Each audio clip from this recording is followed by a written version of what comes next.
Excuse me, భాస్కర్ని కలవాలి. Sir test డ్రైవ్కి బయటికి వెళ్ళారు. మీరు కస్టమర్ లాంచ్లో వెయిట్ చేస్తారా? ఏంటి ఐశ్వర్యకి మురళిక నమ్మలేకపోతున్నానరా. వాళ్ళిద్దరూ సైలెంట్గా ఉన్నప్పుడే అనుకున్నాను ఏదో లేకుంటుందని.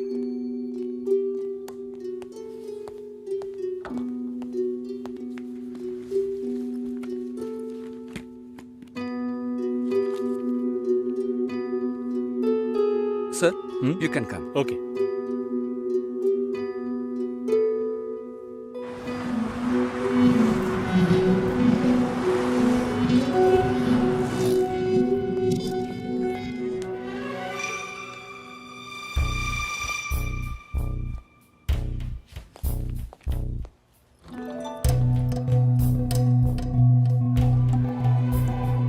నేను అన్ని ఫోన్లోనే చెప్పానుగా. ఏంటి అందరి ముందు సీన్ క్రియేట్ చేద్దామని వచ్చావా? గొడవ పడ్డానుకో, ఆర్గ్యూ చేయడానికి నేను ఇక్కడికి రాలేదు. We can talk it out. పెళ్ళే వద్దుంటున్నానుగా, ఇంకేంటి దాని గురించి మాట్లాడేది? అది కాదు భాస్కర్. వద్దు, ఇష్టం లేదంటున్నానుగా. అర్థం కావట్లేదా? నిశ్చితార్థం జరిగితే పెళ్లి జరగాలని లేదు, నా తప్పే, నేను ఒప్పుకుంటున్నా. ఇప్పుడు ఇష్టం లేదు, ఎందుకని అడగొద్దు. నా సిచ్యువేషన్ కొంచెం అర్థం చేసుకోండి. నా తర్వాతే మా అన్నయ్యకి పెళ్లి చేయాలి, కానీ మీరు ఇలా. దానికి నేనే దొరికానా? ఎంగేజ్మెంట్ అయిన తర్వాత ఇలా చెప్తే ఎలా? ఒక్కొక్కడు పెళ్లి చేసుకున్నాకే వద్దంటున్నాడు. అయితే నన్ను పెళ్లి చేసుకొని వద్దని చెప్పండి. మరీ అంత తొందరగా ఉంటే దానికి వేరే ఎవరైనా వెతుక్కో. బెంగళూరు వెళ్తున్నాం, ఫ్లైట్ లో వెళ్తున్నాం, లాట్స్ ఆఫ్ గర్ల్స్, సూపర్ మజా. సతీష్, ఏంటి నేను బెంగళూరుకి రావట్లేదు చెప్పే. ఇంతసేపు నీతో నేనేం చెప్పాను? ఏం చెప్పావు? ఇద్దరం బెంగళూరుకు వెళ్దామన్నాను, సరే అన్నావు.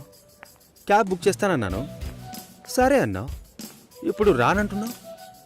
అలా చెప్పానా? ఏం తీసుకుంటా? అది ఏమి ఇచ్చినా సరే. నువ్వు ఒక పెద్ద మనిషివి. బాగున్నారా? నమస్కారం. కూర్చోండి.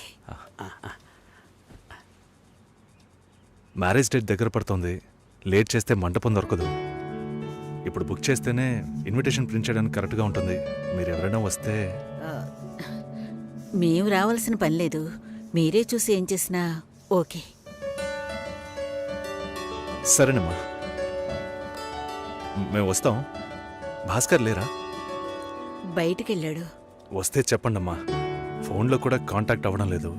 చెప్తానులేండి. వస్తామండి.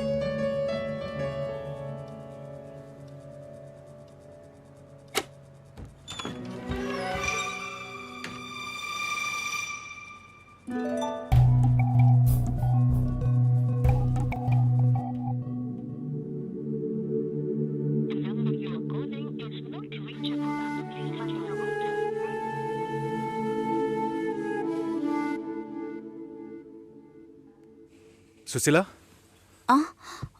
భాస్కర్తో మాట్లాడతావా? మండపం చూసాం, ఫోన్ చేస్తే తీయట్లేదు, కొంచెం మాట్లాడమంటావా? 3rd July wedding. సునీల్ వచ్చి. బాబు తప్పకుండా రా, తప్పకుండా రండి.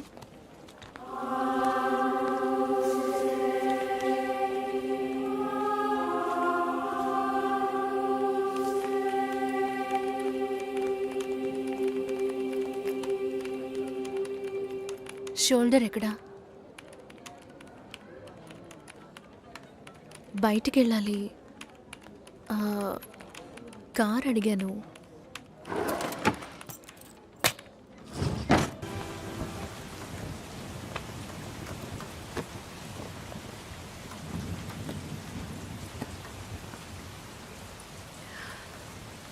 రేపు పెళ్లి కూతుర్ని చేస్తారు.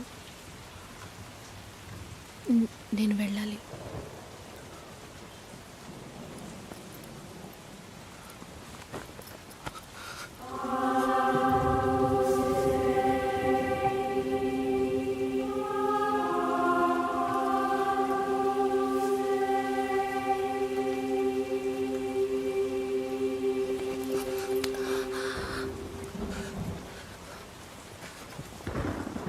నేను చెప్పినప్పుడల్లా సీరియస్గా తీసుకోలేదు.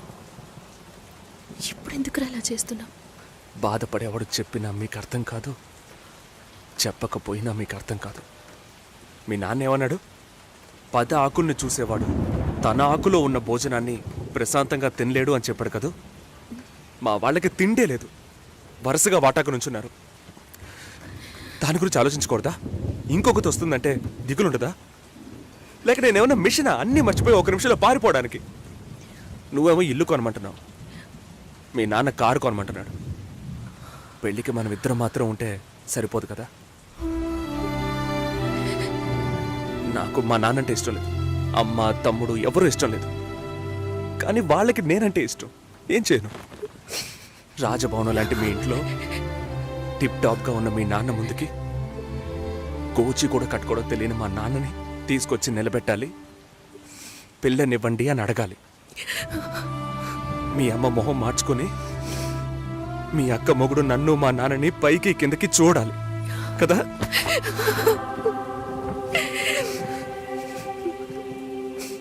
ఈ ఆలోచనలు ఎవరికైనా ఉంటాయి.